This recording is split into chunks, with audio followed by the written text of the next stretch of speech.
সন্তানের প্রতি কি আপনার মায়া হয় না? এতগুলো আঘাত করলেন, ছেলের মুখ দিয়া লালা বের হচ্ছে, নাক দিয়া লালা পড়ছে, আপনার ছেলে মনে হয় বাঁচবে না। চক্ষু দুইটা খুলে একটু দেখেন, একটু তাকান। ওমর রাদিয়াল্লাহু তাআলা আনহু চক্ষু দুইটা খুললেন, আবু শামা বেহুশ হয়ে জমিনে পড়ে গেলেন। জমিনে পড়ার পর ওমর চোখ দুইটা খুইলা দেখে যে আসলে অবস্থা করুন, ছেলেটা মনে হয় বাঁচবে না। ওমর দুই হাত টান দিয়া ছেলেটাকে বুকের মধ্যে নিলেন, নিয়া বলতেছে, আবু শামা, এরে কলিজার টুকরা সন্তান, তোমার বাবা রাষ্ট্রের একজন প্রধান, তোমার বাবা বড় দায়িত্বশীল মানুষ। তোমার বাবা যদি অন্যায় করে রাষ্ট্রের মধ্যে অন্যায় ছড়িয়ে যাবে, তোমার বাবাকে তুমি জল্লাদ মনে 4,000 টাকা আর আপনি 1,000 টাকা খায়া মাথাটা বিক্রি করে দিয়েছেন, তাহলে গরুর মাথা আপনার মাথা থেকে দাম বেশি আছে। কথা বলেন ঠিক না বেঠি? ভোট বেচা যাইবো? আপনার বিবেক দ্বারা চিন্তা করবেন, কাকে ভোট দিলে কোন লোকটা নির্বাচিত হলে এলাকার মধ্যে ন্যায় নীতি ইনসাফ কায়েম হবে, ন্যায় বিচার প্রতিষ্ঠা হবে, ন্যায় বিচার আপনি পাবেন, এরকম লোককে নির্বাচিত করবেন। কথা বলেন ঠিক না বেঠি? সে যেই হোক, যেই দলেরই হোক, ভালো লোককে নির্বাচিত করবেন। আর যদি দুর্নীতিবাজকে আপনি নির্বাচিত করেন, দুর্নীতিবাজ নির্বাচিত হয়ে যে দুর্নীতি করবে, প্রত্যেকটা দুর্নীতির অপরাধের সাজা আপনার আমলনামায় আগে আসবে। কারণ আপনার জন্য তো সে সংসদে গেছে, আপনি ভোট দিচ্ছেন তারে, তার ভোটের, আপনার ভোটে সে এমপি ঠিকই হয়েছে, তার রিলিফের চাল যে সে চুরি করছে এটা আপনার আপনি পান নাই, কিন্তু সে তার গুনাহটা আপনি ঠিকই, গুনাহটা কিন্তু ঠিকই পাবেন। কথা বুঝতে পারছেন ভাই? ওমর রাদিয়াল্লাহু তাআলা আনহু মসজিদ রাষ্ট্রীয় কোষাগার থেকে এক টুকরা কাপড় আমরা পেয়েছিলাম, যেই কাপড়টুকু আমরা পাইলাম, ওই কাপড় দ্বারা একটা মানুষের জামা তৈরি করা সম্ভব নয়।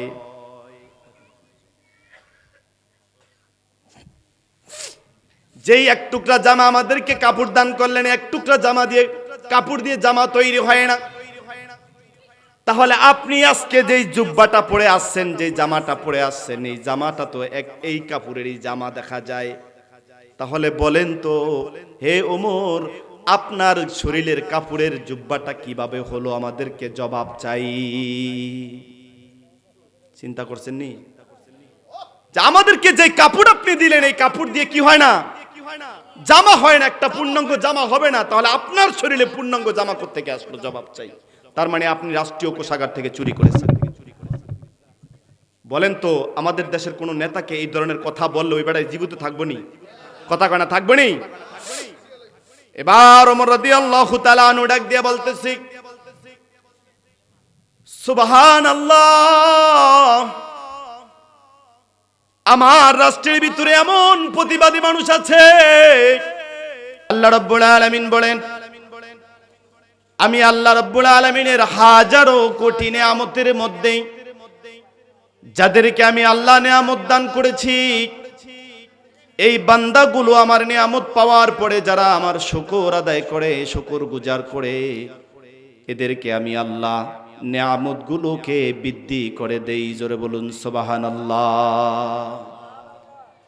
আর যারা আমি আল্লাহ রাব্বুল আলামিন হাজারো কোটি নেয়ামত দেওয়ার পরে আমার নেয়ামতগুলোকে অস্বীকার করে, নেয়ামতের শুকর আদায় করে না, এদেরকে আমি আল্লাহ তাআলা এদের থেকে নেয়ামতগুলো একটা একটা করে উঠায় নিয়ে যাই।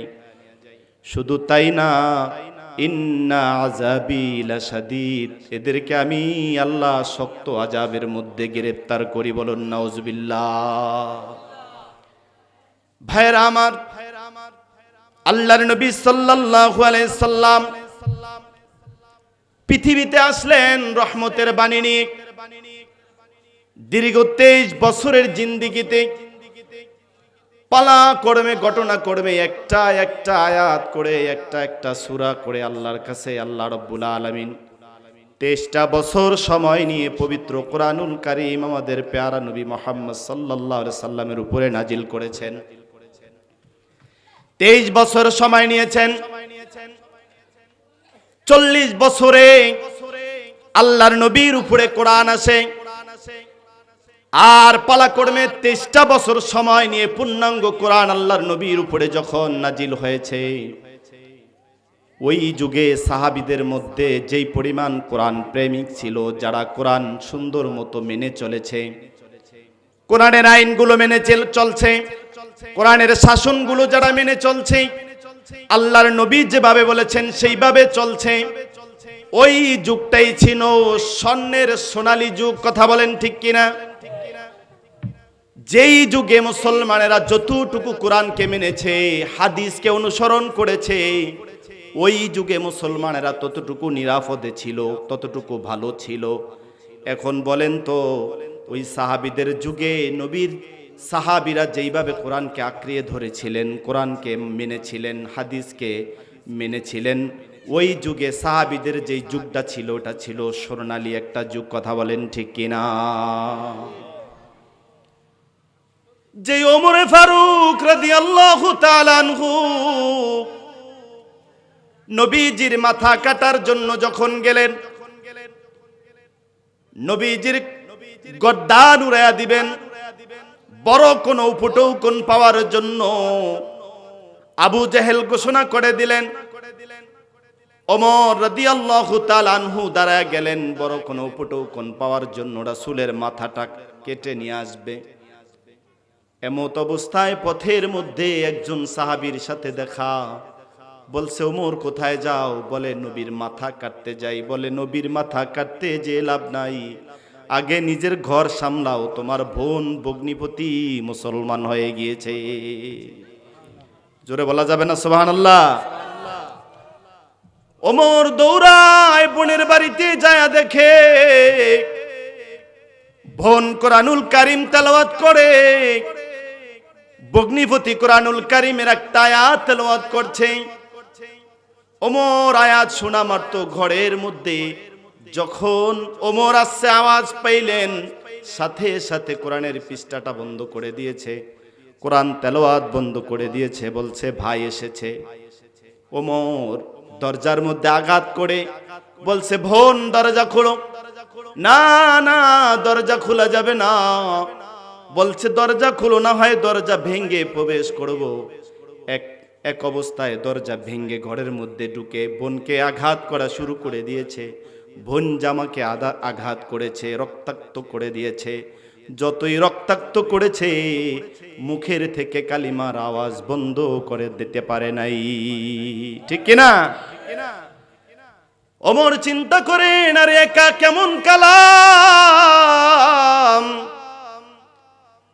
যেই কালাম তারা গ্রহণ করেছে, এত পিটানো পিটাইলাম, এত চাবুকাঘাত করলাম, কিন্তু কোরআন থেকে দূরে সরে না।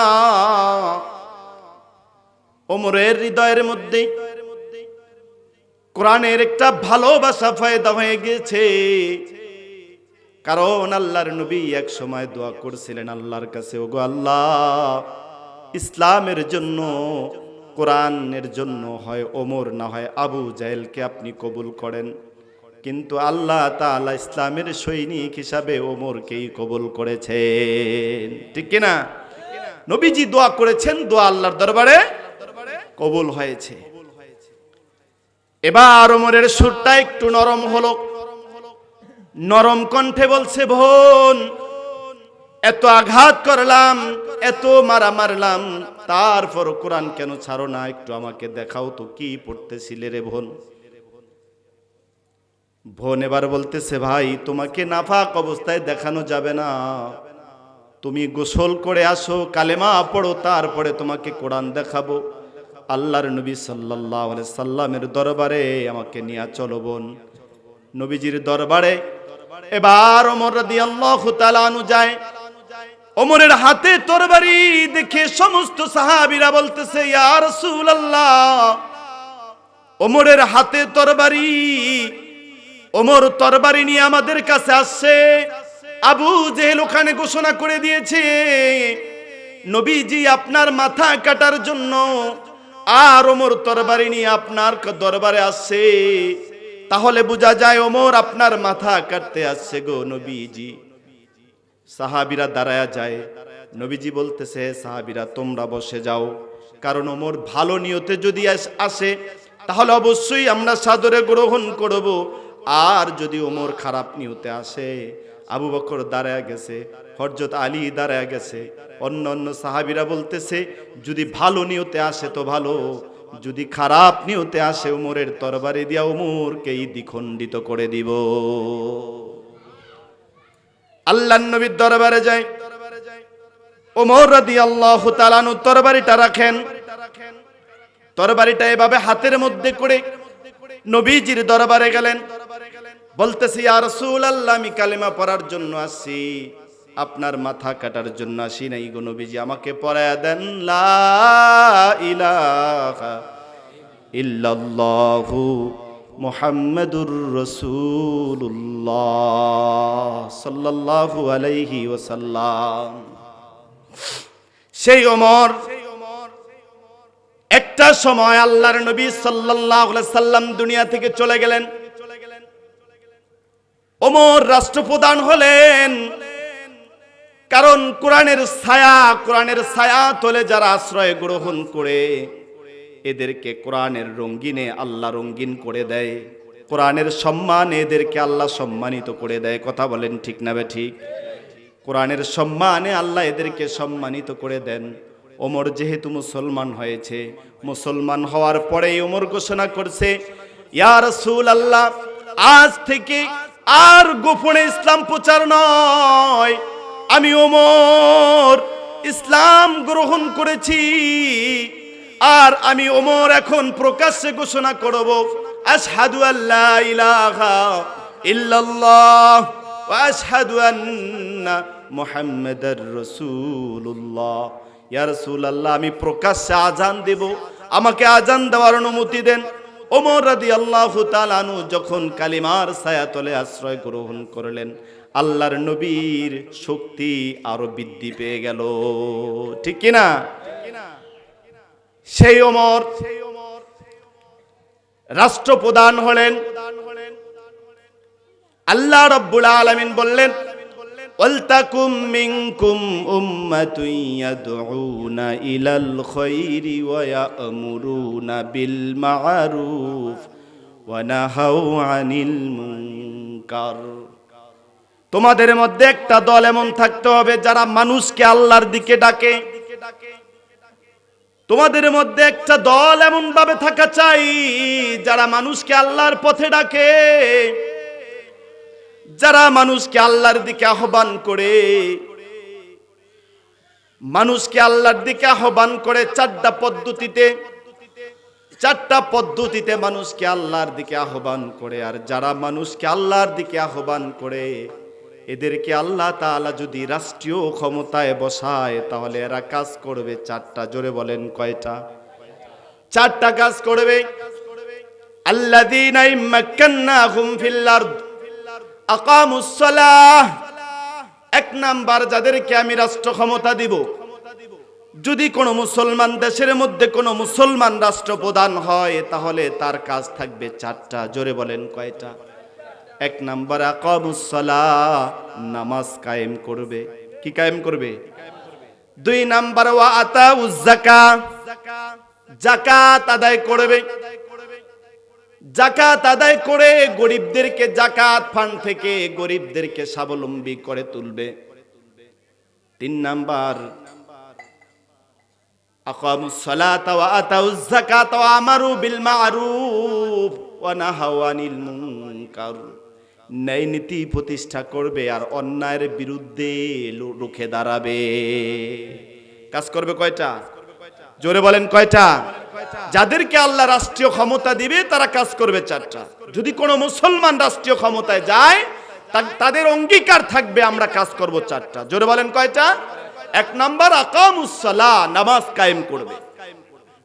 যদি কোনো সরকার নামাজ সংসদের ভিতরে পাস করে আজ থেকে যারা বালেগ এদের উপরে 5 ওয়াক্ত নামাজ বাধ্যতামূলক পড়তেই হবে, যারা না পড়বে এদেরকে শাস্তির আওতায় আনা হবে, তাহলে বলেন তো এলাকার মসজিদে লোক ধরবে? বলেন। এখন যারা ক্ষমতায় যায় এরা কি নামাজ প্রতিষ্ঠা করার জন্য ক্ষমতায় যায়? জাকাত প্রতিষ্ঠা করার জন্য ক্ষমতায় যায়? এরা জাকাত খাওয়ার জন্য ক্ষমতায় যায়। আরে ভাই কথা বলেন না কেন? যাকাত খাওয়ার জন্য ক্ষমতায় যায় এবং ন্যায় নীতি প্রতিষ্ঠা করার জন্য আল্লাহ বলেছেন। এরা কি ন্যায় নীতি প্রতিষ্ঠা করে? এরা উল্টা অন্যায় প্রতিষ্ঠিত করে। কথা বলেন ঠিক না বেঠিক? অন্যায়ভাবে মানুষকে হত্যা করে, অন্যায়ভাবে মানুষকে খুন করে, ন্যায় ইনসাফের পক্ষে থাকে না। আল্লাহ রাব্বুল আলামিন বলছেন কিয়ামতের ময়দান যখন কায়েম হবে, 7 শ্রেণীর মানুষকে আল্লাহ আরশে আজিমের নিচে ছায়া দিবেন, যেই ছায়া ব্যতীত আর কোনো ছায়া ওই দিন থাকবে না। এই আরশে আজিমের মধ্যে ছায়া দিবেন, তার মধ্যে 1 নাম্বার ছায়া দিবেন ওই ব্যক্তিকে যিনি ন্যায় ইনসাফ ভিত্তিক বিচার ব্যবস্থা চালু করেছে। ইনসাফ ভিত্তিক ন্যায় বিচারক। সে সংসারের হোক, সংসারের ভিতরে মনে করেন আপনার 5 জন ছেলে আছে, বাবা ওই 5 জন ছেলের উপরে ন্যায় বিচার করে না। করে? এক ছেলেকে বেশি দেয়, আরেক ছেলেকে কম দেয়, এক ছেলেকে দেয়ই না। এরকম আছে না নাই? ন্যায় বিচারক 1 নাম্বার হলো ন্যায় বিচারক। এই ন্যায় বিচারক যিনি, ওনাকে আল্লাহ তাআলা আরশে আজিমের মধ্যে কি করবেন? ছায়া দিবেন। যেখানে কিয়ামতের ময়দানে কোনো ছায়া থাকবে না, আরশের আজিমের ছায়া ছাড়া। ওই আরশে আজিমের মধ্যে আল্লাহ 7 ব্যক্তিকে ছায়া দিবেন। 1 নাম্বার কে বলেন? ন্যায় বিচারক। সে হোক সংসারের কর্তা, যার উপরে 5 জন সদস্য আছে, 6 জন সদস্য আছে। এই 5 জনের যিনি গুরু, অর্থাৎ যিনি বিচারক, এই সংসারের কর্তা যিনি, সংসার পরিচালনা করেন যিনি, উনি হলে এই সংসারের ভিতরে একজন বিচারক। এই 6 জনের প্রতি উনি ন্যায় বিচার করবে। উনার জায়গা থেকে ওনার এতটুকু ক্ষমতা দেওয়া হয়েছে। কথা বুঝতেছেন? 2 নাম্বার আসেন এলাকার প্রতিনিধি যারা আছে। এলাকায় ন্যায় বিচার আছে? আরে ভাই কথা কন না কেন? ন্যায় বিচার আছে? আপনাদের এলাকায় মনে হয় আছে? আছে? নাই? ন্যায় বিচার আছে বলেন? ন্যায় বিচার নাই। ন্যায় বিচার যারা করবে, সমাজের যারা কর্তা, সমাজের যারা বিচারক, এরা যদি ন্যায় ইনসাফ ভিত্তিক বিচার করে, আল্লাহ এদেরকে হাসরের ময়দানে ওই আরশে আজিমের মধ্যে ছায়া দান করবেন। জোরে বলেন না সুবহানাল্লাহ। এবার আসেন প্রতিনিধি, এলাকার মেম্বার ন্যায় বিচার করে? চেয়ারম্যান বিচার আছে? এমপি, মেয়র, কোথায় কোনো ন্যায় বিচার নাই। আছে যদি আপনি আমার দল করেন, তাহলে আপনি অন্যায় করেও আমার কাছে কি নাজাত পাওয়া যাবেন, ক্ষমা পাওয়া যাবেন। এটা আছে বিচার। কথা কোন ঠিক না বেঠিক? এটা কি ন্যায় ইনসাফ হলো? আল্লাহ রাব্বুল আলামিন বলেন, ওমাই ইয়াবতাগি গায়রাল ইসলামি দীনান ফালাই ইউকবালা মিনহু ওয়া হুয়া ফিল আখিরাতি মিনাল খাসিরিন। ইসলাম ছাড়া অন্য পন্থায় যারা বিচার করবে, ইসলাম ছাড়া অন্য ধর্ম যারা পালন করবে, ইসলাম ছাড়া অন্য যত মতাদর্শ মতবাদ আছে, যা কিছু তারা পালন করবে, কোনোটাই আল্লাহর কাছে গ্রহণযোগ্য হবে না। আল্লাহর কাছে গ্রহণযোগ্য হবে না। ইসলাম ছাড়া, ইসলামের ভিতরে যা আছে তা ছাড়া অন্য যাই কিছু আপনি গ্রহণ করেন না কেন, কোনোটাই আল্লাহর আদালতে গ্রহণযোগ্য হবে না। ওমর রাদিয়াল্লাহু তাআলা আনহু, এতক্ষণ ওমরের কথাই বলছিলাম, কোত্থেকে ওমর কোথায় চলে গিয়েছে? ছিল জাহান্নামের কিনারায়, সেখান থেকে আল্লাহ তাআলা জান্নাতের মধ্যে ঢুকায়া দিলেন। জান্নাতের সার্টিফিকেট প্রাপ্ত সাহাবী ওমর রাদিয়াল্লাহু তাআলা আনহু রাষ্ট্রপ্রধান হলেন। রাষ্ট্রপ্রধান হওয়ার পরে ওমর রাদিয়াল্লাহু তাআলা আনহু এমন একজন রাষ্ট্রপ্রধান, আঙ্গুলের ইশারায় পুরা অর্ধেকটা পৃথিবী শাসন করেছিলেন ওমর। সারা অর্ধেক পৃথিবী শাসন করেছেন, অর্ধেক পৃথিবী শাসন করেছেন। কোনো অন্যায় দুর্নীতিবাজ ওমরের রাষ্ট্রের মধ্যে ছিল না। ছিল? বলেন ছিল? কেন ছিল না? তারা কোরআন দিয়া বিচার করেছেন, কোরআন শাসন ব্যবস্থা কায়েম করেছেন, বিদায় ছিল না। আমাদের দেশেও যদি সংসদের ভিতরে কোরআন দিয়ে আইন পাস করা হয়, নবীজির হাদিস দিয়া যদি আইন পাস করা হয়, তাহলে এই দেশে শান্তি আসতে এখনো বাধ্য। কথা কয় না? ঠিক না বা ঠিক? ও মুসলমান, কেমনে শান্তি আসবে? আপনার এলাকার মধ্যে মনে করেন একটা লোক চুরি করেছে, এই লোকটা চুরি করার পরে কোরআনের বিচার হলো এই লোকটা যদি চুরি যে করেছে এর জন্য যদি সঠিকভাবে সাক্ষী প্রমাণ সহ যদি ওনাকে চুরি মাল সহ যদি পাওয়া যায়, আসলে যদি সে চোর হয়ে থাকে, কোরআনের বিচার হলো তার হাত কেটে দাও। বলেন তো আপনাদের এই নারায়ণপুর বাজারের মধ্যে যদি এলাকার চেয়ারম্যান সাহেব যদি একটা চোরকে ধরে নারায়ণপুর বাজারে অথবা কলেজ মাঠে ঘোষণা করে দিবে আগামী দিন একজন চোরের বিচার করা হবে কোরআনের আইন দিয়া, এলাকার মধ্যে পুরা ইউনিয়নের মধ্যে জানিয়ে দেওয়া হবে, জানানোর পরে যদি ওই কোরআনের আইন দ্বারা সে যখন চুরিতে সাব্যস্ত হয়ে যায় সে আসলে চোর, কোরআনের আইন হলো তার হাত কেটে দাও। সকল মানুষের সামনে যদি ওই ব্যক্তিটার হাতটা কেটে দেওয়া হতো, তাহলে বলেন তো এই এলাকার মধ্যে এই ইউনিয়নের মধ্যে আর কোনো দিন চুরি হইতো নি? হবে? কারণ যে ব্যক্তি চুরি করবে তার মাথায় ঢুকে যেত, তার চিন্তা থাকতো হায় রে কোরআনের আইন চালু হয়ে গেছে, অর্থাৎ চুরি করা যাবে না, চুরি করলেই তো হাত কাটা যাবে।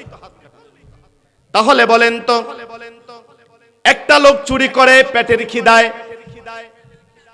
আর এলাকার মধ্যে ন্যায় নীতি প্রতিষ্ঠা যারা করবে না, সরকারি গম চাল এটা সেটা আসে না নাই? আরে ভাই কথা কন না, জনগণ পায়নি। একবারে উপরের লেভেল থেকে শুরু করে নিচের লেভেল পর্যন্ত কোনো কিছু জনগণ সঠিকভাবে পায়? আরে ভাই কথা বলেন, পায়? বিচার আছে কোথাও? কোথাও বিচার নেই। যারা মদ খায় এদের বিচার হলো কোরআনের আইন অনুযায়ী ৮০টা দৌড়া মারা হবে। বলেন তো ৮০টা চাবুক আঘাত যদি কোনো মদখোরকে করা হতো প্রকাশ্যে, তাহলে যত মদখোর আছে সব মদখোর তওবা পড়ে ভালো হয়ে যেত, ঠিক কিনা? আরে ভাই কথা কন না, ঠিক কিনা?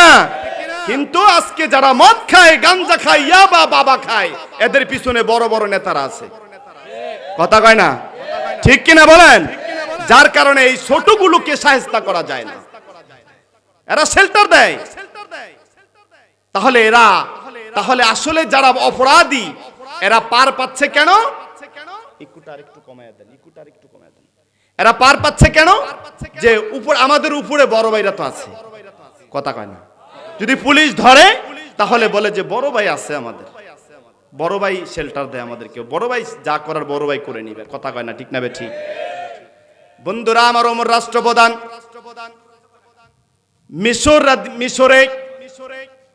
মিশর যখন জয়লাভ হলো, মিশরে একটা নীল নদ আছে না নাই? আরে কথা কয় না, আছে না নাই? এই মিশর যখন ওমর রাদিয়াল্লাহু তাআলা আনহুর আমলে মিশর জয়লাভ করা হয়েছে, মিশর মুসলমানদের দখলে যখন চলে আসলো, এই মিশরের মধ্যে গভর্নর করে পাঠানো হলো আমর ইবনে আস রাদিয়াল্লাহু তাআলা আনহুকে। ওনার ছেলে ছিল, ওনাকে গভর্নর করে মিশরে পাঠানো হলো, মিশরের গভর্নর বানিয়ে দেওয়া হয়েছে। আর ওমর রাদিয়াল্লাহু তাআলা আনহুর একটা ছেলের নাম ছিল আবু সামা, এই আবু সামাকে গভর্নরের সাথে ওই মিশরে পাঠানো হয়েছিল। কার ছেলে? ওমরের ছেলে। ওমর কিন্তু রাষ্ট্রপ্রধান, প্রধানমন্ত্রী, অর্ধেক পৃথিবী শাসন করেছেন, আমাদের বাংলাদেশের মতো প্রধানমন্ত্রী না, অর্ধেকটা পৃথিবী শাসন করেছেন ওমর। সারা রাত ঘুরে ঘুরে ঘুরে ঘুরে এলাকায় মহল্লায় খবর নিতেন কে কোন সমস্যা আছে। বলেন তো আমাদের এলাকার চেয়ারম্যানেরা একদিন আইসেনি আপনার খবর নিতে? মেম্বারেরা ঠিক মতো খবর নেয়, যদি যান তারপরে নেয়। আপনাদের এলাকার মেম্বার আবার ভালো আছে আলহামদুলিল্লাহ, যায় খোঁজ খবর নেয়, ঠিক না বেঠিক? নেই। আল্লাহ কবুল করুক, বলুন আমিন। আমাদের মেম্বার চেয়ারম্যানদেরকে আল্লাহ তাআলা সুবিচার কায়েম করার তৌফিক দান করুন, জোরে বলুন আমিন। ওমর রাদিয়াল্লাহু তাআলা আনহু রাতের অন্ধকারে ঘুরতেন এলাকার মধ্যে, রাষ্ট্রের মধ্যে, এক এক দিন এক এক এলাকায় ঢুকতেন, কেউ জানতো না ওমর রাতের অন্ধকারে ঢুকতেন। সাধারণ ছদ্মবেশে, জনতার ছদ্মবেশে ওমর ঘুরতেন। আমর ইবনে আস রাদিয়াল্লাহু তাআলা আনহুর সাথে ওমরের ছেলে আবু সামাকে পাঠানো হলো মিশর। কোথায়? পথিমধ্যে যাত্রা করলেন, এক জায়গায় তাবু স্থাপন করলেন। তাবু স্থাপন করার পরে ওই আবু সামার একটা বন্ধু ছিল, ওই বন্ধু দুষ্টামি করে আবু সামার শরবতের গ্লাসের মধ্যে একটু মদ ঢেলে দিয়েছিলেন। জোরে বলেন, কি ঢেলে দিয়েছেন? একটু মদ ঢেলে দিয়েছিলেন। আবু সামা রাদিয়াল্লাহু তাআলা আনহু ওই মদটুকু খেয়েছেন শরবতের সাথে।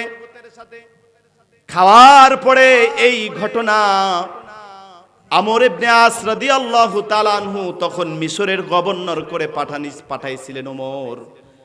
পাঠানোর পরে আবু সামার কানে যখন গভর্নরের কানে যখন চলে গেল, আবু সামা মদ্যপান করেছে। গভর্নরের নাম হলো আমর ইবনে আবন ইবনে আস রাদিয়াল্লাহু তাআলা আনহু, মিশরের গভর্নর। আর ওমরের ছেলের নাম হলো আবু সামা। আবু সামা যখন মদ্যপান করেছে এই খবর আমর ইবনে আস রাদিয়াল্লাহু তাআলা আনহুর কানে চলে গেলেন। আমর ইবনে আস রাদিয়াল্লাহু তাআলা আনহু এবার আবু সামাকে ডাকলেন।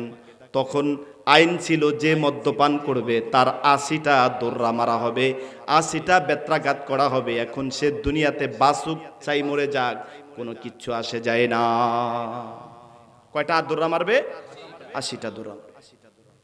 এই খবর যখন আমর ইবনে আস রাদিয়াল্লাহু তাআলা আনহু মিশরের গভর্নর, ওনার কানে যখন পৌঁছলো, উনি আবু সামাকে ডাকলেন, হে আবু সামা, তুমি রাষ্ট্রপ্রধানের ছেলে, তুমি কি মদ্যপান করেছো কিনা?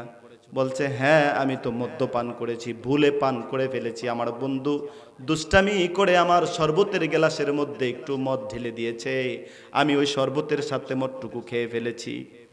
বলছে, এখন তোমার তো বিচার হবে। কি বিচার করা যায়? মিশরের গভর্নর আমর ইবনে আস রাদিয়াল্লাহু তাআলা আনহু চিন্তা করলেন, ওমরের ছেলে, ওমর হলো রাষ্ট্রপ্রধান, অর্ধেক পৃথিবী শাসন করেছেন ওমর। এই রাষ্ট্রপ্রধানের ছেলে অন্যায় করেছে, এটা সাধারণ ক্ষমা করা যায়? এটা গভর্নর চিন্তা করলেন। একটু সাধারণ ক্ষমার দৃষ্টিতে আমরা দেখি। গভর্নরের সাথে যারা ছিল তাদেরকে নিয়ে রাতের অন্ধকারে ঘরের ভিতরে দরজা জান্নাত লাগায়া, যাতে এলাকার কেউ না জানে। কারণ যদি জানে ওমরের ছেলে মদ্যপান করেছে, ওমর মদের বিরুদ্ধে কথা বলতে পারবে না। কারণ ওমরের ছেলে মদ্যপান করেছে, এই খবর যদি ওমরের কানে যায় তাহলে আবু সামাকে বাঁচিয়ে রাখবে না ওমর। এবার তারা ওই গভর্নর আমর ইবনে আস রাদিয়াল্লাহু তাআলা আনহু আবু সামাকে ঘরের মধ্যে ঢুকায়া দিলেন। ঢুকায়া বলতেছে, আবু সামা, তারা গোপনে একটি বিচার মীমাংসা করে দিলেন যাতে বাহিরের কেউ জানতে না পারে। আর তখনকার নিয়ম ছিল, যদি কেউ মদ্যপান করে প্রকাশ্যে জনতার সামনে বেত্রাঘাত করা হবে। এখন মিশরের গভর্নর আবু সামাকে ঘরের মধ্যে ঢুকায়া তার বিচার করলেন। বিচার করার পরে রাতারাতি ওমরের দরবারে আবু সামার খবরটা কে যেন পৌঁছায়া দিল, হে আমিরুল মুমিনিন, আপনার ছেলে ওমর, হে ওমর, আপনার ছেলে আবু সামা মদ্যপান করেছে, আপনার ছেলে মিশরে যাওয়া অবস্থায় মদ্যপান করেছে, এর বিচারটা কি করবেন আপনি? খবর চলে আসছে ওমরের কাছে। এর মধ্যে এই আমর ইবনে আস রাদিয়াল্লাহু তাআলা আনহু ওনার বিচার গোপনে করে ওনাকে এবার মক্কাতে পাঠায়া দিলেন।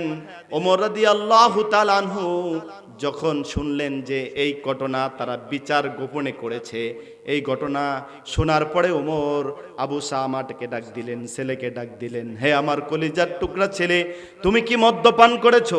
বলছে, হ্যাঁ আব্বাজান, আমি তো মদ্যপান করে ফেলেছি। বলছে, কেন করেছো? বলে, আমার বন্ধু আমাকে দুষ্টামি করে আমার শরবতের গ্লাসের মধ্যে একটু মদ ঢেলে দিয়েছে, আর আমি ভুলে ওই মদটুকু খেয়ে ফেলেছি। বলছে, ভুলে করো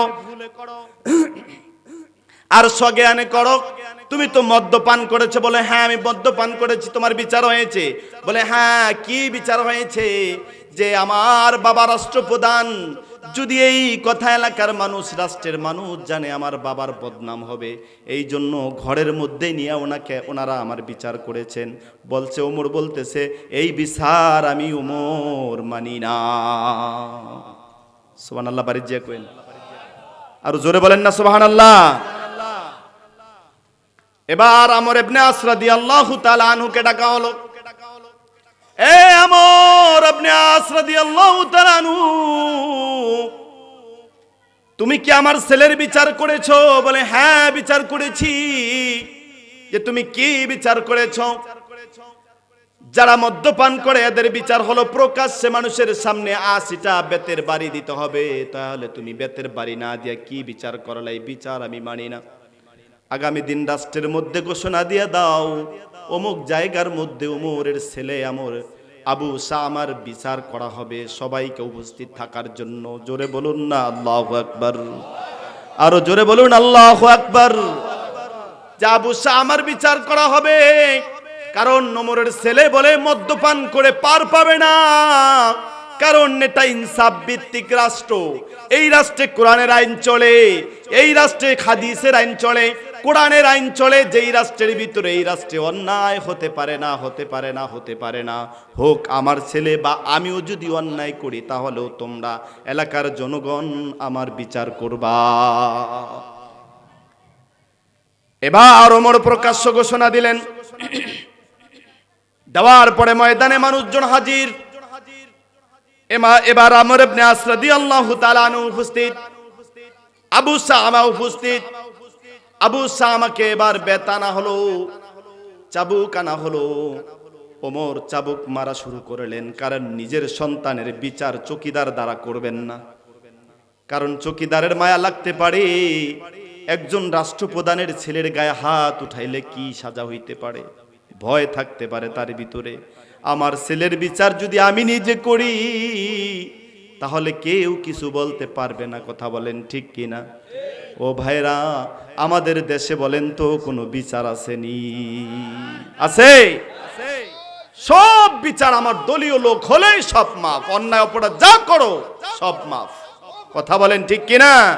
কোনো বিচার নাই। যতদিন পর্যন্ত এই দেশে ইনসাফ ভিত্তিক বিচার ব্যবস্থা কায়েম না হবে, ততদিন এই দেশে শান্তি ফিরে আসবে না, আসবে না, আসবে না। কথা বলেন ঠিক কিনা? এবার ওমর রাদিয়াল্লাহু তাআলা আনহু চাবুক হাতে নিলেন।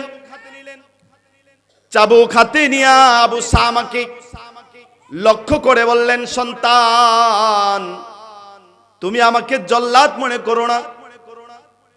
বাবা হয়ে সন্তানের পিঠে চাবুকের আঘাত, এটা তুমি আমাকে জল্লাদ মনে করো না সন্তান, কারণ তুমি অন্যায় করেছো, তুমি অপরাধী, তোমার বিচার করা অবশ্যই দরকার। ওমর রাদিয়াল্লাহু তাআলা আনহু চিন্তা করলেন, যদি মায়া লেগে যায়, ও মুসলমান সমাজের ভিতরে যদি ছেলে অন্যায় করে, ওই ছেলের অন্যায় বাবা মাথা ফাইতা নিয়ে বিচারের মধ্যে আসে, আমার ছেলেকে ছেড়ে দেন, এই বিচার আমার মাথায় তুইলা নিলাম, শাস্তিটা আমাকে দেন। ঠিক কিনা? কিন্তু ওমর নিজের সন্তানের বিচার এখন নিজে করছেন। ওমর চোখ দুটা বেঁধে নিছেন, যাতে করে দেখলে মায়া না লাগে। সুবহানাল্লাহ বলবেন না? এবার ওমর রাদিয়াল্লাহু তাআলা আনহু চোখ দুটা বেঁধে নাক দিয়া লালা পড়া শুরু হয়ে গেছে, মনে হয় সে বাঁচবে না। এবার অন্য লোকেরা বলতেছে, ওমর আপনি কেমন নিষ্ঠুর, সন্তানের প্রতি কি আপনার মায়া হয় না? এতগুলো আঘাত করলেন, ছেলের মুখ দিয়া লালা বের হচ্ছে, নাক দিয়া লালা পড়ছে, আপনার ছেলে মনে হয় বাঁচবে না। চক্ষু দুইটা খুলে একটু দেখেন, একটু তাকান। ওমর রাদিয়াল্লাহু তাআলা আনহু চক্ষু দুইটা খুললেন। আবু শামা বেহুশ হয়ে জমিনে পড়ে গেলেন। জমিনে পড়ার পর ওমর চোখ দুইটা খুইলা দেখে যে আসলে অবস্থা করুন, ছেলেটা মনে হয় বাঁচবে না। ওমর দুই হাত টান দিয়া ছেলেটাকে বুকের মধ্যে নিলেন, নিয়া বলতেছে, আবু শামা, এরে কলিজার টুকরা সন্তান, তোমার বাবা রাষ্ট্রের একজন প্রধান, তোমার বাবা বড় দায়িত্বশীল মানুষ, তোমার বাবা যদি অন্যায় করে রাষ্ট্রের মধ্যে অন্যায় ছড়িয়ে যাবে, তোমার বাবাকে তুমি জল্লাদ মনে করো না রে শামা। এরে আবু শামা, আমি সন্তান, তোমাকে আঘাত করেছি, আমি আল্লাহর হুকুম বাস্তবায়ন করেছি। এই কথাগুলো যখন আবু শামাকে কোলের মধ্যে নিয়ে ওমর বলতেছে, কিছুক্ষণের মধ্যেই আবু শামা দুনিয়া ত্যাগ করে চলে গেছে। ওমরের কোলের মধ্যে আবু শামা দুনিয়া থেকে চলে গেছে। এবার ওমর কান্না করছে, চোখ ভিজে যাচ্ছে। এখনো পুরো ৮০টা চাবুক আঘাত করতে পারে নাই। ওমরের চিন্তা আল্লাহকে ভয় করা। ৭৫টা আঘাত করা হয়েছে। এবার ওমরের সন্তানকে দাফন কাফন শেষ করলো, কবরস্থ করা হলো। কবরের মধ্যে ওমর নামলেন, নাইমাই ভাবে হাতের মধ্যে নিলেন, আমার সন্তানের লাশ আমার হাতে দাও। সন্তানকে কবরের মধ্যে রাখলেন। সন্তানকে রাখার পরে আবার কবর থেকে বলতেছে, আবু শামা, তোমার বাবা বড় দায়িত্বশীল মানুষ, তোমার বাবা এই রাষ্ট্রের একজন দায়িত্বশীল ব্যক্তি, তোমার বাবা তোমার উপর অবিচার করে নাই। কারণ আল্লাহ যদি তোমার উপর যদি আমি দয়া করতাম, আল্লাহ যদি আমাকে ধরতেন, আমি ওমর কি জবাব দিব?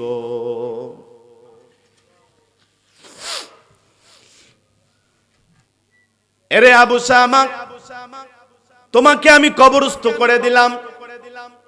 দাফন কাফন শেষ করার পরে, কবরস্থ করার পরে, মাটি দেওয়ার পরে ওমর দাঁড়ায়া বলতেছে, আমার চাবুকটা আমার হাতে দাও।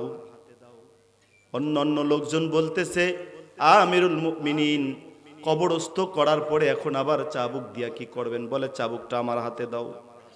চাবুকটা হাতে দিলেন। ওমর রাদিয়াল্লাহু তাআলা আনহু যেই 5টা আঘাত করা বাকি ছিল, ওই আবু শামার কবরের উপরে আবার চাবুক দ্বারা 5টা আঘাত করে দিয়েছে। আর জোরে বলেন না সুবহানাল্লাহ। 5টা আঘাত চাবুক দ্বারা আবার করেছে কবরের উপরে। উপস্থিত জনতা বলতেছে, আমিরুল মুমিনিন, জীবিত থাকতে যে আঘাতগুলা করেছেন সেটা না হয় বুঝলাম, কিন্তু মৃত্যুবরণ করার পরে কবরের উপরে আবার কেন 5টা বাড়ি দিলেন? বলতেছে, হ্যাঁ উপস্থিত জনগণ, আমি একজন রাষ্ট্রপ্রধান, তার উপরে যে শাস্তি অর্পিত হয়েছিল 80টা বেত্রাঘাত তাকে করব। জীবিত থাকা অবস্থায় আমি 75টা করেছিলাম, 5টা করতে পারি নাই, তার জন্য 5টা তার কবরের উপরে করে দিলাম। আল্লাহকে সাক্ষী রাখলাম, আল্লাহ আমার ছেলের ব্যাপারেও আমি বিচার ব্যবস্থা দুর্নীতি করি নাই। জোরে বলেন না সুবহানাল্লাহ। এই ওমর এমন একজন রাষ্ট্রপ্রধান ছিলেন। ওমর এমন একজন ব্যক্তি ছিলেন, রাষ্ট্রের ক্ষমতা যখন পাইলেন, আল্লাহ রাব্বুল আলামিন বলেন, ফামান তাবিয়া হুদায়া ফালা খাউফুন আলাইহিম ওয়ালা হুম ইয়াহজানুন।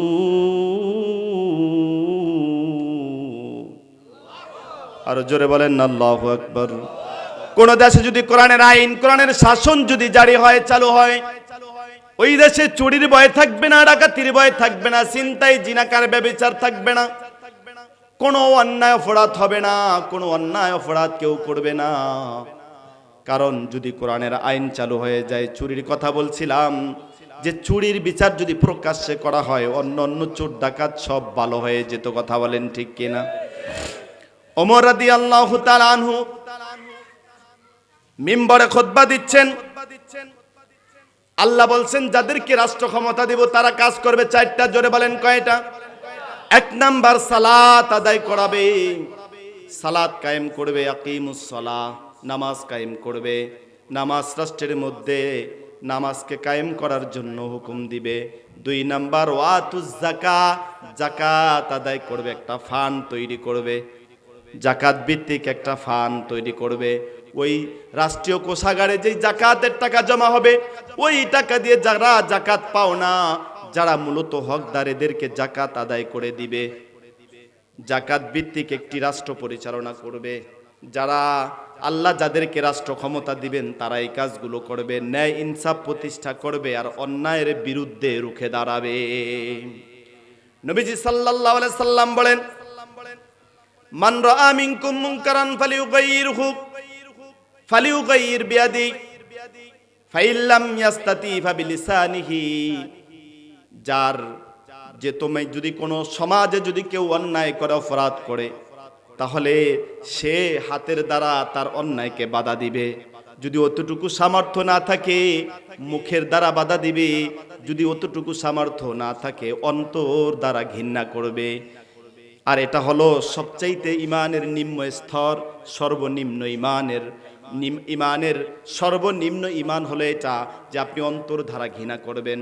বলেন তো আমাদের সমাজে এমন অন্যায় হচ্ছে, আমরা শক্তি থাকতেও বাধা দেই না, ঠিক কিনা? শক্তি থাকতেও মুখ দিয়া বলি না। যদি শক্তি থাকা সত্ত্বেও আপনি অন্তর দ্বারা ঘৃণা করেন, এটা কিন্তু হবে না। আপনার শক্তি আছে হাতের দ্বারা বাধা দিবেন, শক্তি আছে মুখের দ্বারা বাধা দিবেন। শক্তি থাকা সত্ত্বেও অন্তর দ্বারা ঘরে বসে বসে ঘৃণা করবেন, এটা হবে না। আপনার শক্তি আছে, আপনি এটাকে বন্ধ করার, আপনি বন্ধ করলেন না, আপনি সমান অপরাধী। কথা বলেন ঠিক না ঠিক? ওমর রাদিয়াল্লাহু তাআলা আনহু যাকাত ভিত্তিক যে ব্যবস্থা চালু করেছিলেন, রাষ্ট্রীয় কোষাগারে কিছু কাপড় জমা হয়েছিল। কি বলেন? কি কাপড় জমা হয়েছিল? এই কাপড়গুলো যারা যারা পাবে প্রত্যেককে এক এক টুকরা করে কাপড় ওমর রাদিয়াল্লাহু তাআলা আনহু সবার মাঝে বিলি করে দিলেন। আমাদের দেশের নেতারা কম্বল দেয়নি, আর কথা কয় না, কম্বল দেয় না। কারা পায় কম্বল? মূলত যারা পাওয়ার এরা পায়, খুব কম পায়। কিন্তু যাদের লাগবে না এরাও নিয়ে যায়, ক্ষমতার বলে, দলীয় কর্মী বলে, ঠিক না? ঠিক। ওমরের রাষ্ট্র থেকে চিন্তা ছিল না। ওমর রাষ্ট্রীয় কোষাগার থেকে প্রত্যেকটা মানুষের জন্য এক টুকরা করে কাপড় দিলেন। আর এতটুকু পরিমাণ কাপড় দিলেন, এক টুকরা কাপড় দ্বারা একটা মানুষের জামা হয় না। এই কাপড়টা দিয়ে করবেটা কি বলেন? কিন্তু ওমরের বিচার হলো ইনসাফ ভিত্তিক বিচার, এটা সবাই পাবে, এজন্য সবার জন্য সমান করে ভাগ করলেন। ভাগ করে ওমর কাপড় দিলেন। দেওয়ার পরে এখন ওমরের ছেলেও পাইছে একটা, ওমরও পাইছে একটা। ওমর রাষ্ট্রপ্রধান, উনিও এক টুকরা জাকাতের কাপড় পাইছে, রাষ্ট্রীয় কোষাগার থেকে এক টুকরা কাপড় পাইছে। তাহলে ওমর কি বড়লোক ছিলেন নাকি? আরে কথা কয় না। আর আমাদের দেশে যদি একটা চেয়ারম্যান হইতে পারে কোন রকমে, তার বাড়ি গাড়ি টিয়া পয়সার অভাব আসেনি? আর কথা কয় না, আসেনি? আর যদি মাশাআল্লাহ এমপি হন যায়, কথা কয় না, ঠিক নিও? শিল্পপতি হয়ে যায়। এখন ওনারা চিন্তা করে, আরে আমরা ভোটের সময় তো টাকা দিয়া ভোট কিনা, এরপরে কি হয়েছি? পাস করছি, টাকা 50 লাখ খরচ করছি। এমপি তো একটা এমপি ইলেকশনে তার নমিনেশনটা আনতে কোটি কোটি টাকা দিয়ে আনতে হয়। তো এবারে যে টাকাটি দিছে কোটি কোটি টাকায়, টাকা উঠাবেন আপনার থেকে। আবার আপনার ভোট তো মাথায় পিছু 500-1000 করে কিনা নিছে নি? টিয়া কারা কারা খাইছেন? জনগণ আপনাদের মধ্যে ভোট বিক্রি করছেন কারা কারা? খবরদার, সাবধান থাকতে হবে। এটা একটা আমানত। ভোট একটা কি আমানত। আপনার একটা ভোটে যদি কোনো দুর্নীতিবাজ যদি সংসদে যায়, এই দুর্নীতিবাজ যত দুর্নীতি করবে প্রত্যেকটা দুর্নীতির অপরাধ আপনার আমলনামায় আসবে। কথা বুঝতে পারছেন? আপনার একটা ভোটে সে এমপি হয়েছে, আপনি 500 টাকা খায়া মাথাটা বেচা লাইছেন। একটা গরুর দাম, মাথার দাম কত? 2-4 হাজার টাকা, আর আপনি 1000 টাকা খায়া মাথাটা বিক্রি করে দিচ্ছেন। তাহলে গরুর মাথা আপনার মাথা থেকে দাম বেশি আছে। কথা বলেন ঠিক না ঠিক? ভোট বেচা যাইবো? আপনার বিবেক দ্বারা চিন্তা করবেন কাকে ভোট দিলে কোন লোকটা নির্বাচিত হলে এলাকার মধ্যে ন্যায় নীতি ইনসাফ কায়েম হবে, ন্যায় বিচার প্রতিষ্ঠা হবে, ন্যায় বিচার আপনি পাবেন, এরকম লোককে নির্বাচিত করবেন। কথা বলেন ঠিক না ঠিক? সে যেই হোক, যেই দলেরই হোক, ভালো লোককে নির্বাচিত করবেন। আর যদি দুর্নীতিবাজকে আপনি নির্বাচিত করেন, দুর্নীতিবাজ নির্বাচিত হয়ে যে দুর্নীতি করবে প্রত্যেকটা দুর্নীতির অপরাধের সাজা আপনার আমলনামায় আগে আসবে। কারণ আপনার জন্য তো সে সংসদে গেছে, আপনি ভোট দিচ্ছেন তারে। তার ভোটের, আপনার ভোটে সে এমপি ঠিকই হয়েছে, তার রিলিফের চাল যে সে চুরি করছে এটা আপনি পান নাই, কিন্তু সে তার গুনাহটা আপনি ঠিকই, গুনাহটা কিন্তু ঠিকই পাবেন। কথা বুঝতে পারছেন ভাই? ওমর রাদিয়াল্লাহু তাআলা আনহু মসজিদের মিম্বরে ঢুকছেন, খুতবা দিবেন, এমন সময় একজন সাধারণ মানুষ দাঁড়ায় বলতেছে, ওমর খুতবা পড়ে দেন, আগে আমার কথা শুনেন। রাষ্ট্রপ্রধান রে বলতেছে, ওমর আপনি খুতবা পড়ে দেন, আগে আপনি আমার কথা শুনেন। যদি সঠিক এখানে কথা বলি, যদি আপনি সঠিক উত্তর না দিতে পারেন তাহলে আপনার খুতবা আমরা এখান থেকে আর শুনবো না। চিন্তা করা যায়, ওমর ন্যায় ইনসাফ ভিত্তিক সমাজ কায়েম করছেন না, করছেন দেখেই তো সমাজের জনগণ ওমরকে প্রশ্ন করছেন, আপনার খুতবা রাখেন, আগে আমার প্রশ্নের জবাব দেন, এরপর আপনার খুতবা শুনবো।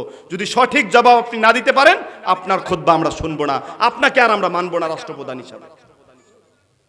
একজন সাধারণ পাবলিক, বলেন তো এখানে যদি চেয়ারম্যান এসে কথা বলা শুরু করে আর সাধারণ একজন গরিব বেচারা যদি চেয়ারম্যানের কিছু দোস্তুরিটি বলা শুরু করে, এবারে আস্থা থাকবো নি? কথা কয় না, এবারে আস্থা থাকবো নি? লগে লগে কর্মী সেলাবেলা যেটি আছে তারা দৈরা সিবাত নিয়ে মনে করেন উত্তম মধ্যম দিয়েতে শেষ। কথা কয় না, পরের দিন দেখবেন সে জেলখানে।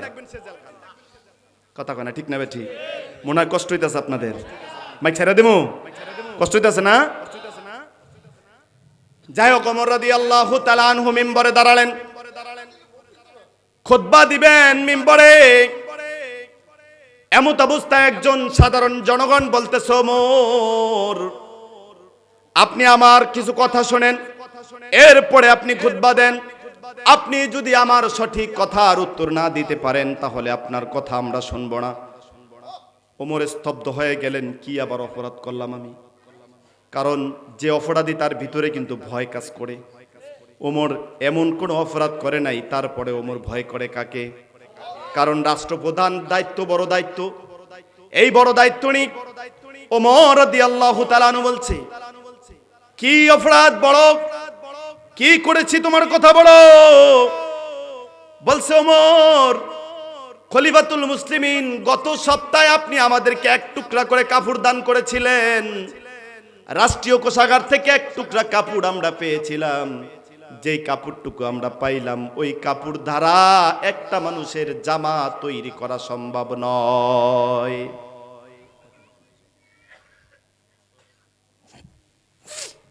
যেই এক টুকরা জামা আমাদেরকে কাপড় দান করলেন, এক টুকরা জামা দিয়ে, কাপড় দিয়ে জামা তৈরি হয় না। তাহলে আপনি আজকে যেই জুব্বাটা পরে আসছেন, যে জামাটা পরে আসছেন, এই জামাটা তো এই কাপড়েরই জামা দেখা যায়। তাহলে বলেন তো হে ওমর, আপনার শরীরের কাপড়ের জুব্বাটা কিভাবে হলো? আমাদেরকে জবাব চাই। চিন্তা করছেন নি যে আমাদেরকে যে কাপড় আপনি দিলেন, এই কাপড় দিয়ে কি হয় না? জামা হয় না, একটা পূর্ণাঙ্গ জামা হবে না। তাহলে আপনার শরীরে পূর্ণাঙ্গ জামা কোথা থেকে আসলো? জবাব চাই।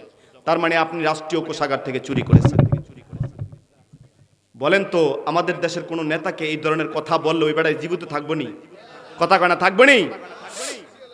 এবার ওমর রাদিয়াল্লাহু তাআলা আনহু ডাক দিয়ে বলতেছি, সুবহানাল্লাহ, আমার রাষ্ট্রের ভিতরে এমন প্রতিবাদী মানুষ আছে, আমি ওমর ধন্য। আমার রাষ্ট্রের ভিতরে এমন প্রতিবাদী মানুষ আছে। বলতেছে, ভাই তোমার কথার জবাব আমার ছেলেটা তোমাকে দিবে, আমি দিব না। কারণ রাষ্ট্রীয় কোষাগার থেকে ছেলে কিন্তু এক টুকরা কাপড় পেয়েছিলেন। কথা কয় না? প্রত্যেকে এক টুকরা কাপড় পেয়েছেন, ওমরও এক টুকরা পেয়েছেন। এখন ওমর বলতেছি, ভাই আমার কথার জবাব, তোমার কথার জবাব আমি ওমর দিব না, তোমার কথার জবাব আমার ছেলেটা দিবে। তখন ওই ছেলেটার নাম হলো আব্দুল্লাহ ইবনে ওমর। আব্দুল্লাহ দাঁড়ায় গেলেন, হে উপস্থিত লোক সকল, আমার বাবা রাষ্ট্রীয় কোষাগার থেকে সকলকে যেই কাপড়ের টুকরাটা দিয়েছিল, আমি আব্দুল্লাহও এক টুকরা কাপড় পেয়েছিলাম, আর আমার বাবাও এক টুকরা কাপড় পেয়েছিল। আমার বাবার কাপড়ের টুকরা আর আমার কাপড়ের টুকরাটা আমি আমার বাবাকে দান করে দিয়েছি। এই দুইটা টুকরা মিলেই আমি আমার বাবার জুব্বাটা তৈরি হয়েছে। জোরে বলেন না সুবহানাল্লাহ। ওমর রাদিয়াল্লাহু তাআলা আনহু জবাব, ওমরের ছেলে জবাব দেওয়ার পরে যখন ওই ব্যক্তি পিছন থেকে দাঁড়ালো, মসজিদের সবাই স্তব্ধ হয়ে গেল। আরে কি হলো এত বড় স্পর্ধা ওমরের মুখে কথা? কারণ সবাই তো দেখছে, কেউ তো প্রতিবাদ করে নাই, একটা সাধারণ মানুষ প্রতিবাদ করছে। তখন সবাই স্তব্ধ হয়ে গেছে, ওই লোকের দিকে বড় বড় চোখ কইরা তাকায় যে ওমরের ব্যাপারে এমন কথা কি বলবে। ওমরকে খুতবা থামায়া তারপরে কথা শোনাইতে হয়, এমন কি কথা আছে, ওমর কি অন্যায় করতে পারে? যখন প্রশ্ন করল সবাই স্তব্ধ হয়ে গেল। ওমরের ছেলে আব্দুল্লাহ দাঁড়ায় বলতেছে, এ লোক সকল, আমি যে কাপড়ের টুকরাটা পেয়েছি এই কাপড়ের টুকরাটা আমার বাবাকে আমি দান কইরা দিয়েছি, আর দান করার কারণে আমার কাপড়ের টুকরাটা আর আমার বাবার টুকরাটা মিলে দুইটা টুকরায় বাবার জুব্বা তৈরি হয়েছে। আর জোরে বলেন না সুবহানাল্লাহ। রাষ্ট্রীয় কোষাগার থেকে আমার বাবাই কোনো কাপড় চুরি করে নাই। চিন্তা করেন, একজন রাষ্ট্রপ্রধান রাষ্ট্রীয় কোষাগার থেকে এক টুকরা কাপড়, জনগণ যা পাইছে রাষ্ট্রপ্রধান তা পাইছে। বলেন তো আমাদের রাষ্ট্রপ্রধানেরা কোনদিন আপনার খবর নিতে আইসেনি? আমার খবর নিতে আইসেনি? রাষ্ট্রের মানুষ খায়া আছে না না খায়া আছে কোনো খবর নেয় না। কথা কন ঠিক না বে ঠিক? কোনো খবর নাই। ওমর রাদিয়াল্লাহু তাআলা আনহু, এই জন্য আল্লাহ বললেন মাল্লাহুল মাওলা ফালাহুল কুল, যেই ব্যক্তি আল্লাহর হয়ে যায় আল্লাহ তার জন্য হয়ে যায়। ঠিক কি না? যদি আমরা আল্লাহর হয়ে যেতে পারি আল্লাহ আমাদের জন্য সবকিছু করে দিবেন। কথা বলেন, জোরে বলেন ঠিক না বে ঠিক? আল্লাহ সবকিছু করে দিবেন আমাদের জন্য। আজকে আমরা যেই যুগে, সাহাবীদের যুগে যেই পরিমাণে কোরআন মেনেছে ওই পরিমাণে অতটুকু শান্তি তারা পেয়েছে, আমরা যতটুকু মানতেছি আমরা এই পরিমাণে শান্তি পাইতেছি। বলেন তো আমাদের ঘরে, সংসারে, সমাজে, রাষ্ট্রে কোথাও কোনো শান্তি বলতে কোনো কিছু আছে? আরো জোরে বলেন আছে? কোথাও কোনো শান্তি নেই। শান্তি নামক জিনিসটা আমাদের থেকে উঠে গেছে। কারণ এর কারণ হলো আমরা রাষ্ট্রের প্রধানকে ভালোভাবে নির্বাচিত করতে পারি না। কথা কয় না? সমাজের নেতাদেরকে ভালোভাবে আমরা নির্বাচিত করতে পারি না। যদি করতে পারতাম সমাজে পরিবর্তন আসতে বাধ্য হতো। কথা বলেন ঠিক কিনা?